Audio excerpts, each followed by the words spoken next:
অনেকের রাজনীতি শব্দটার প্রতি অনেকের অনেক আপত্তি থাকতে পারে, তারা রাজনীতি না করে পৃথিবী উদ্ধার করে দিয়েছেন, আমরা রাজনীতি করি বলে আমরা খুব সর্বনাশ করে দিয়েছি, সব বুঝলাম।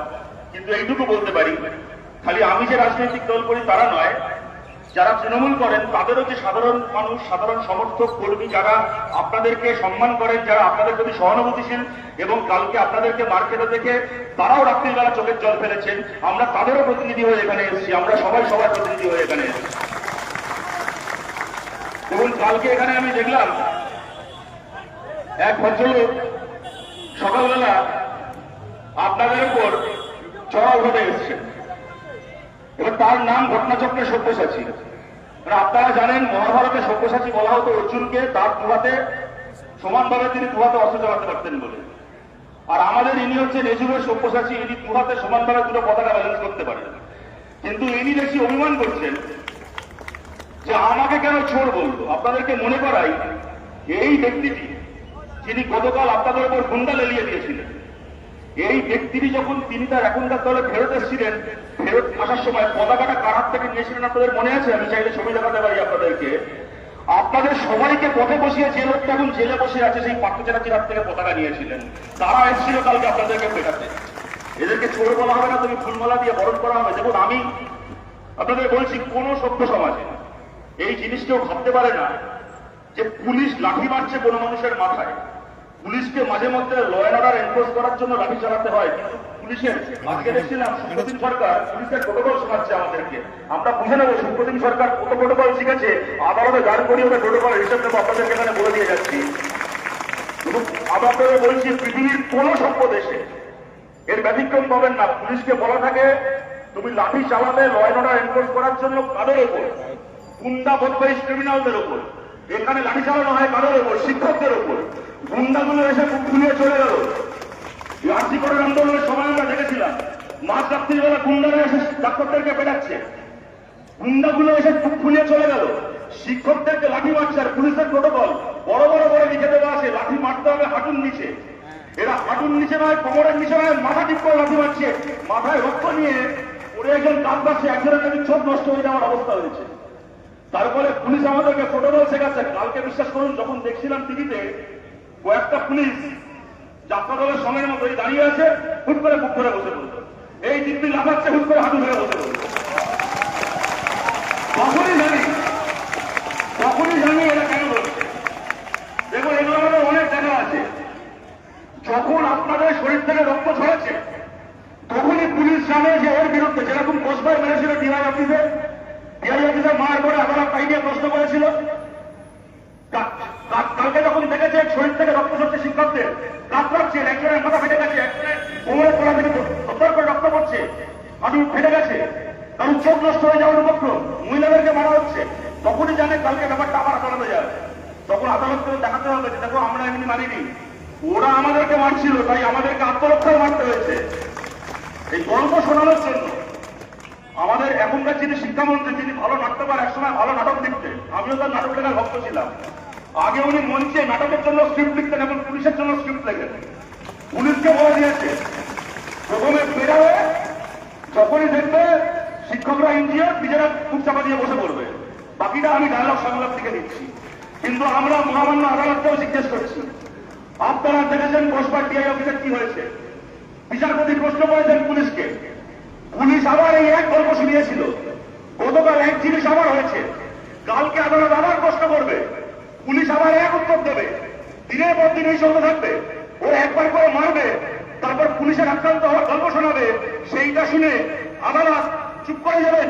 আমরা মাননীয় বিচারপতিকে বলছি, যে পুলিশগুলো শিক্ষকদের রক্ত ছড়ালো, সেই পুলিশের গা থেকে উর্দি করা হবে কি হবে না? আজকে এই শিক্ষকরা, আজকে এই শিক্ষকের রাস্তায় বসে আছে, আজকে এই শিক্ষকের রাস্তায় বসে আছে, যে পুলিশেদের উপর লাঠি চালাচ্ছে, তাদেরকে বলছি সরকারি ইউনিফর্মের গরম দেখাচ্ছেন। আরে আপনি ইউনিফর্ম পরা সরকারি কর্মচারী, তো পশ্চিমবাংলার সরকারি আধা সরকারি স্কুলের শিক্ষক, এরা ইউনিফর্ম না পরা সরকারি কর্মচারী, এরা আপনার সহকর্মী। চাকরিটা পেয়েছিলেন 10-15 বছর আগে, রাস্তায় বসতে হয়নি। চাকরিটা যদি পুলিশের চাকরি যদি এই জমানায় পেতেন, আপনাকেও এদের পাশে জিজ্ঞেস ভবনে বসতে হতো, লালবাজারের বাইরে বসে রাখতে হতো, ধর্ণা দিতে হতো। আপনার সহকর্মীর ওপর লাঠি চালাচ্ছে। পুলিশের চরিত্র আমাদের জানা আছে, আমাদের দেখা হয়ে গেছে। কিন্তু ভাবুন তো, একটা মন্ত্রিসভা কত বড় চোর হলে 4 বছর ধরে আদালত চাইবার পরে তারা বলে দেয় পৃথিবী উল্টে যান, কিন্তু আমি চাল আর কাপড়কে আলাদা করবো না। একটা মন্ত্রিসভা কত বড় চোর হলে মন্ত্রিসভার মিটিং করে সিদ্ধান্ত নিতে পারে যে আমরা আগে অযোগ্যদের চাকরি বাঁচাবো, তারপরে যোগ্যদের কি হবে পরিণামে আমরা তখন দেখবো। কত বড় চোর হলে সিদ্ধান্ত নিতে পারে। কিন্তু আপনাদের একটা কথা বলছি, সরকার বলেছেন তারা রিভিউ পিটিশন করবে। যে রায় দিয়েছে আদালত, নাহলে সবাইকে নতুন করে পরীক্ষা দিতে হবে। যেমন আমি নিজে আজ থেকে 22 বছর আগে মাধ্যমিক পরীক্ষা দিয়েছিলাম। আমি টুকে পাস করিনি, আমি পড়াশোনা করেই পাস করেছিলাম। আমি কাউকে টাকা দিয়ে মাধ্যমিক পাস করিনি। কিন্তু এই আমাকে যদি আজকে নতুন করে বলা হয় আবার মাধ্যমিক পরীক্ষায় বসতে, আমি সেই নম্বর পাবো নাকি? হতে পারে কখনো? কোন সভ্য সমাজ, কোন সভ্য সমাজে একজন মানুষ চাকরির পরীক্ষা দিয়ে পেয়ে যাওয়ার পরে 10 বার করে তাকে আবার এক পরীক্ষা দিতে হয়? কোন সভ্য সমাজে এই জিনিস হয়? আমরা পরিষ্কার সরকারকে বলেছি, সরকারের কাছে আবেদন করছি, মুখ্যমন্ত্রী আপনি plan A, plan B, plan C করে অনেক গল্প শুনিয়েছিলেন। আপনার plan A, plan B, plan সির নামটা আমাদের বোঝা হয়ে গেছে। প্ল্যান এ ছিল চুরি করা, প্ল্যান বি চোরগুলোকে পাহারা দেওয়া, প্ল্যান সি নেতাজি ইন্ডোর স্টেডিয়ামে উল্টোপাল্টা গল্প শোনানো, প্ল্যান ডি কসবায় পেটানো, প্ল্যান ই সল্টলেকে পেটানো। আপনার প্ল্যান আমাদের দেখা হয়ে গেছে। এবার কাজের কথায় আসুন। আপনি বলছেন আপনি রিভিউ পিটিশন করবেন, 1.5 মাস হয়ে গেল রায় এসছে, এখনো কেন করেন সে আপনি জানেন। কিন্তু আমরা বলছি যদি আপনি রিভিউ পিটিশন করেন আপনি 100 বার করুন, কিন্তু হাইকোর্ট থেকে সুপ্রিম কোর্ট পর্যন্ত যে রায় দিয়েছে, নতুন করে সুপ্রিম কোর্টে যদি আপনি যান রিভিউ পিটিশন করতে, তাহলে এক কাগজপত্র নিয়ে যাবেন না। আপনাকে আবেদন করছি, আপনার কাছে হাত জোড় করে আবেদন করছি মুখ্যমন্ত্রী, আপনি যা ফাইল যা কাগজ নিয়ে গেছেন এর আগে হাইকোর্টের ডিভিশন বেঞ্চে, সুপ্রিম কোর্টে, দয়া করে রিভিউ পিটিশনে আর একটা বাড়তি কাগজ নিয়ে যান, সেগ্রিগেটেড লিস্টের কাগজ। আপনি গিয়ে রিভিউ পিটিশনে দয়া করে হাত জোড় করে বলছি আপনাকে, আপনি মুখ্যমন্ত্রী, আপনাকে হাত জোড় করে বলছি, সেগ্রিগেটেড লিস্টের কাগজটাকে নিয়ে আপনি সুপ্রিম কোর্টে রিভিউ পিটিশন করুন। বলুন যে আমাদের কাছে আগে এটা ছিল না, এখন আছে, আপনাদেরকে দিলাম। আর আমরা বলছি যে আইনজীবীরা সুপ্রিম কোর্টে এসএসসির হাতে বঞ্চিত প্রতারিত হয়ে মামলা লড়েছে, তারাই যেন সুপ্রিম কোর্টে বলেন যে সেগ্রিগেটেড লিস্ট যদি সরকার জমা দিয়ে থাকে সুপ্রিম কোর্টকে, তাহলে একজন যোগ্যের চাকরিও আর নতুন করে প্রশ্নের সামনে ফেলা যাবে না। ওই সেগ্রিগেটেড লিস্টের ভিত্তিতে প্রত্যেক যোগ্যকে তার চাকরি ফিরিয়ে দিতে হবে। তাহলে দেখুন, নাহলে এই যে রাষ্ট্রীয় সন্ত্রাস, কি ভাষায় এদের উত্তর দেবো বলুন তো? আজকে দেখি কলকাতায় পুলিশের আধিকারিকরা প্রেস কনফারেন্স করে বলছে ওরা 10 ঘন্টা রাস্তা আটকে ছিল, তাই আমরা মেরেছি। 10 ঘন্টা রাস্তা আটকে থাকলে যদি এইভাবে মারতে হয়, তাহলে আজকে আমরা এই প্রশ্ন করতে পারতাম। 10 ঘন্টা রাস্তা আটকালে যদি এইভাবে মারা হয়, তাহলে 21 দিন দুর্গাপুর এক্সপ্রেসে আটকানোর জন্য কিভাবে মারা উচিত ছিল, কিভাবে পেটানো উচিত ছিল। কিন্তু আমরা গর্বিত, এটা আমাদের লজ্জা নয়, আমাদের ব্যর্থতা নয়। আমরা গর্বিত, রাস্তা আটকানোর জন্য পশ্চিমবাংলায় পেটানো হবো না। এমন দিন আনতে হবে যাতে রাস্তা আটকানোর জন্য কেউ ন্যায্য দাবিতে রাস্তা আটকাচ্ছে, চুরি ডাকাতি করছে না, ন্যায্য দাবিতে যে রাস্তা আটকাবে তার উপর পুলিশের লাঠি নামবে না, এমন দিন আনতে হবে। আপনারা চিন্তা করতে পারেন, আজকে 4.5-5 বছর ধরে এই মামলা, এই তদন্ত সবকিছু চলছে। আমরা আদালতকেও বলছি, আপনাদেরকে আমরা সম্মান করি, ভারতের মানুষের ভরসা আছে বিচার ব্যবস্থার উপর। বিচার ব্যবস্থা আমাদেরকে অনেক কিছু দিয়েছে, কিন্তু যদি বিচার ব্যবস্থা কোনো এজেন্সিকে দায়িত্ব দিয়ে থাকে তদন্ত করা, এজেন্সি যদি তদন্তটা ঠিক করে করতে না পেরে থাকে, তাহলে শাস্তি কারা পাবে? যে এজেন্সির লোক তদন্তটা করতে পারলো না তারা আদালতের কাছে শাস্তি পাবে, নাকি তাদের না পারার ফলে যারা প্রতারিত হলো শাস্তিটা ঘুরিয়ে তারা পাবে? আমরা আবেদন করছি বিচারকের কাছে, আমাদের এসএসসির পক্ষ থেকে রিভিউ পিটিশন করার আমাদের ক্ষমতা নেই, আইন আমাদেরকে সেই ক্ষমতা দেয়নি।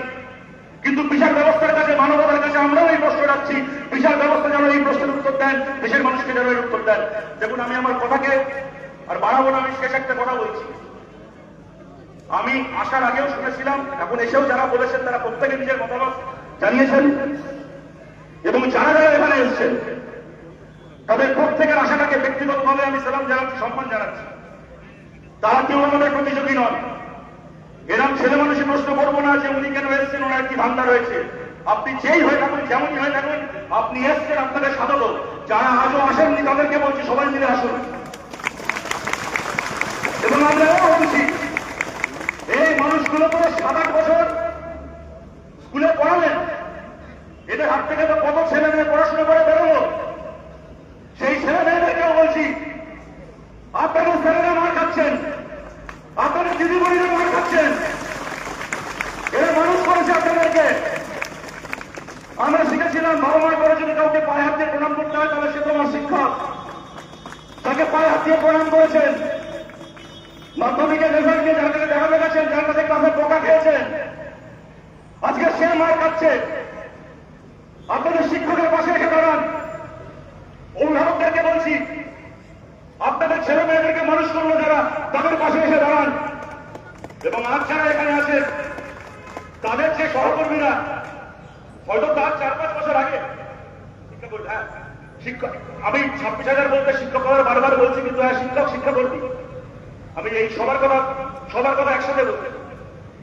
এই যে বাবা মায়েরা, তাদের ছেলে মেয়েরা, এবং সবচেয়ে বড় কথা এই শিক্ষক শিক্ষাকর্মীদের যে সহকর্মীরা, যারা হয়তো তার থেকে 4-5 বছর আগে চাকরি পেয়েছিলেন বলে আজকে তারা কাজ করছেন, আপনাদেরকে আবেদন করছি আপনারা স্কুলের টিচার্স রুমে বসে থাকবেন না, আপনারা কাছে থাকবেন না, আপনারা রাস্তায় নামুন। আপনার পাশে শিক্ষকের চেয়ারটা খালি হয়ে গেছে, যার কোনো লোক ছিল না, তার চেয়ার যদি খালি হয়ে থাকে, আপনার সেই সহকর্মীর আজকে আপনাকে প্রয়োজন, আপনার সেই শিক্ষাকর্মী বন্ধুরা আপনাকে প্রয়োজন। আপনারা আপনাদের সহকর্মীদের পাশে দাঁড়ান, আমরা সবাই আছি। দয়া করে কেউ এই প্রশ্ন করবেন না যে এসে কেন এসেছো। আজ অব্দি যদি অন্যায় টিকে থাকে তার কারণ হচ্ছে যাদের আসার কথা ছিল তারা অনেকে দেরিতে এসছে, অনেকে আজও আসেনি, সেই কারণে অপরাধ চলছে। আর যেমন আমার কথাকে আমি শেষ করছি এইটা বলে, কালকে যখন এগুলো দেখছিলাম না, বিশেষ করে দেখতে দেখতে একটা জিনিস ভাবছিলাম, আমি খুব সৎভাবে আপনাদেরকে বলছি, দেখতে দেখতে অবাক হয়ে ভাবছিলাম, যখন এই মারা রক্তাক্ত হওয়া এই দৃশ্যগুলো আমাদের কাছে নতুন নয়। বিশ্বাস করুন, একসাথে মিছিল করতে গেছিলাম, আমার থেকে বয়সে ছোট ছিল সুদীপ্ত, আমার ভাইয়ের মনে, আমাদের কোলে মাথা রেখে মারা গেছে, এরকম ভাবে মাথায় লাঠির বাড়ি খেয়েছিল। মইদুলকে আমরা হারিয়েছিলাম এই জন্য। এই দৃশ্যগুলো আমাদের কাছে নতুন না, কিন্তু কেন কথাটা বলছি জানেন তো, কালগুলোকে দেখতে দেখতে ভাবছিলাম যে সরকারও তো জানে এই যে টিভিতে গোটা রাজ্যের মানুষ দেখছে কিরকম ভাবে পশুর মতো মারা হচ্ছে, কাদেরকে না, শিক্ষকদেরকে রাস্তায় ফেলে। সবাই তো শিউরে উঠছে, সবাই তো স্বীকার করছে। তারপর একটা সরকারের কোনো ভয় নেই, তোয়াক্কা নেই, কিচ্ছু নেই। একটা সরকার সে যতই ভালো হোক খারাপ হোক যাই হোক না কেন, সে তো মানুষকে ভয় পায়। তো 1 বছর পরে তাকে তো ভোটে জিতে আসতে হবে। লোকে খারাপ বলছে, লোকে গালাগাল দিচ্ছে, শিউরে উঠছে, আঁচকে উঠছে, এদের কোনো ভয় নেই। এদের কেন ভয়টা নেই জানেন তো? এরা জানে ভাই আমার যাকে পেটানোর তাকে পেটাবো, তুই আমাকে সমর্থন করলেই বাকি, তুই বাড়িতে বসে রেখে গেলেই বাকি, তুই সাধারণ মানুষ, তোর রেগে যাওয়া আমার ঘোড়ার টিপ। যারা চাকরি হারালো তাদের নয়, যারা চাকরি পেছে পয়সা কামালো আমি তাদের ছেড়ে পরের বার ঠিক জিতে যাবো, তারা আমাদেরকে জিতিয়ে দেবে। তোরা রাখছি তো রাখ, তোরা গালাগাল দিবি তো দে, আমার ঘোড়ার টিপ হয়েছে। কথাটা আমি এই কারণে বললাম, বিশ্বাস করুন আমাদের রাজনৈতিক কথা বলার জন্য মঞ্চের অভাব হয়নি, যে আমরা খুঁজে বেড়াবো কোথায় অরাজনৈতিক মঞ্চ আছে সেখানে গিয়ে আমাদের কথাটা বলে আসি। আমার বিশ্বাস এই কথা যদি আমি কোন দলীয় মঞ্চ থেকে বলতাম, কোন টিভিতে বলতাম, খবরের কাগজে বলতাম, তাহলেও তো আপনাদের কাছে পৌঁছে যেত। কিন্তু কথাটা খালি এই কারণে বলা যে সামগ্রিকভাবে একটা সরকারের মধ্যে যদি ভয় না তৈরি করা যায়, মানুষের ওপিনিয়নের ভয়, মানুষের মতামতের ভয় যদি একটা সরকারের মধ্যে তৈরি না করা যায়, তাহলে সেই সরকারের হাত থেকে বাবা বাসা করে বাঁচা যায় না। যে দেখুন আমরা আপনাকে চটাচ্ছি না, আপনার সাথে আমার কোনো লড়াই নেই, আমাকে আমারটা দিয়ে দিন, আমি বাড়ি চলে যাচ্ছি। আপনাকে দেবেন আপনারটা, কেননা আপনারটা একজনকে বেঁচেছে, আপনারটা একজনকে বেঁচে পয়সা কামিয়েছে, আপনাকে দেবেন আপনারটা। আপনার হাত জোর করাতে, আমার হাত জোর করাতে এরা শুনবে না যদি না এদের মধ্যে জনমতের ভয় তৈরি করা না যায়। তাই আপনাদের সবার কাছে আবেদন করছি, জনমতের ভয় যেন এরা পায়, তার জন্য সবাই রাস্তায় নামুন। যারা কোনোদিন রাস্তায় নামেননি তারাও রাস্তায় নামুন এবং মুখ্যমন্ত্রীর কাছে নতুন করে এই দাবি বলুন, আবেদন বলুন, অনুরোধ বলুন, যাই বলুন। তারপরে আমার কথা আবার এই কথাটা বলে শেষ করছি, আপনি যান, সেক্রেটারিয়েট দিয়ে যান এবং নিশ্চিত করুন যারা যোগ্য, যারা ন্যায্য, তাদেরকে যেন আর এরা পরীক্ষা নেবে ছেলে মেয়েরা, তার জন্য শিক্ষক হয়েছে, নিজেরা আপনার জন্য বছরে একবার করে পরীক্ষা দেবে বলে শিক্ষক হয়নি। যারা যোগ্য, যারা ন্যায্য, তারা যেন নিজের অধিকারে পুনর্বহাল হয়, ওই আইনজীবীদের যেন তাদের জন্য সেই লড়াই করতে পারেন সুপ্রিম কোর্টে। তার জন্য মুখ্যমন্ত্রী আপনি যান সুপ্রিম কোর্টে আপনার সেক্রেটারিয়েট দিয়ে। আর যে পুলিশ গায়ে হাত তুলবো এইভাবে রক্তাক্ত বললো, কটা প্রোটোকল শিখেছ, আমরা আগামী দিনে বুঝে নেবো আদালতে, ওদের সঙ্গে ওখানে কথা হবে। সবাই আপনারা ভালো থাকবেন, আপনাদের লড়াই শেষ হোক, কিন্তু জয়ের মধ্যে দিয়ে শেষ হোক।